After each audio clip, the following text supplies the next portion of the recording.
the creation of gods and humans in ancient Egyptian mythology.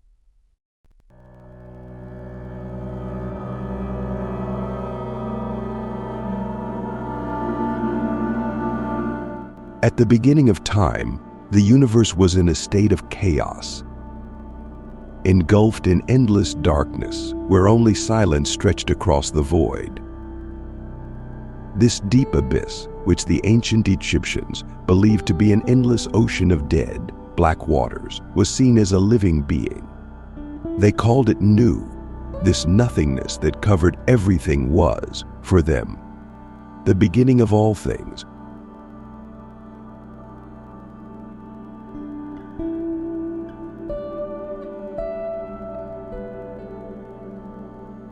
Then, a dramatic event occurred, turning that chaotic void into existence.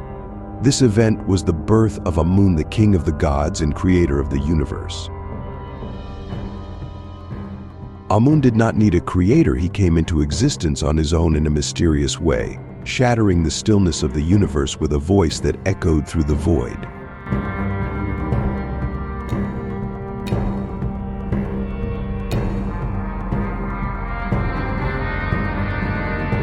That voice was the beginning, causing the universe to tremble and life to start taking shape.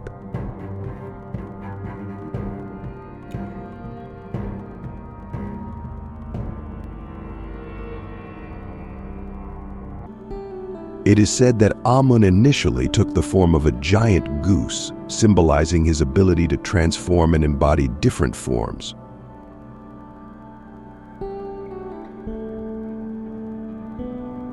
Over time, Amun adopted other shapes, all connected to the elements of life and the cosmos.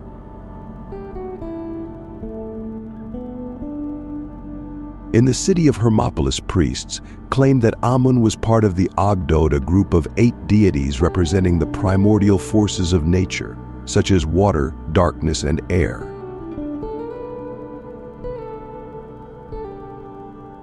However, in Thebes, the priests believed that Amun created the other 7 deities before joining them as the 8th god.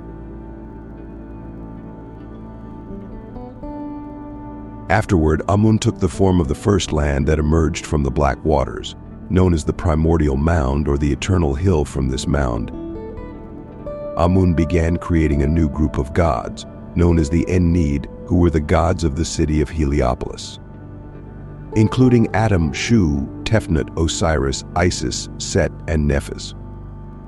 These gods became the foundation for all aspects of life.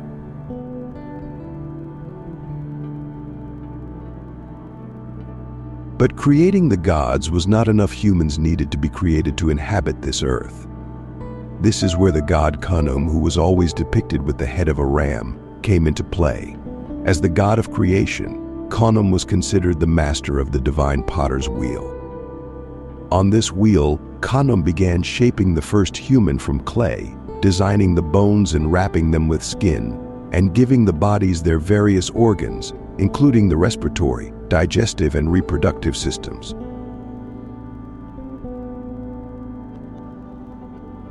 However, despite these bodies being physically complete, they still lacked the essence of life. Thus, Khnum breathed the breath of life into these bodies, granting them the power to move and think.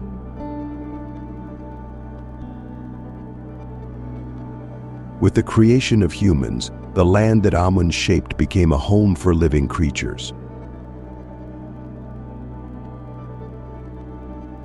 Khnum did not only create humans but also turned the dark waters surrounding the primordial mound into a wider and larger landmass. On this new land, trees and crops began to grow, and it was filled with all kinds of creatures, from birds and fish to crocodiles and beetles. This is how Egypt was born, becoming the center of the earth, and Thebes became a sacred city, a dwelling place for both gods and humans.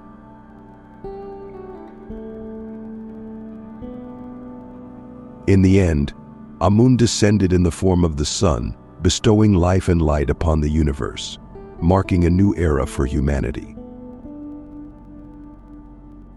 Under the guidance and supervision of Amun and the other gods, Life began on Earth, humans multiplied, cities were founded, and the cycle of life continued in the sacred land that later became known as Egypt.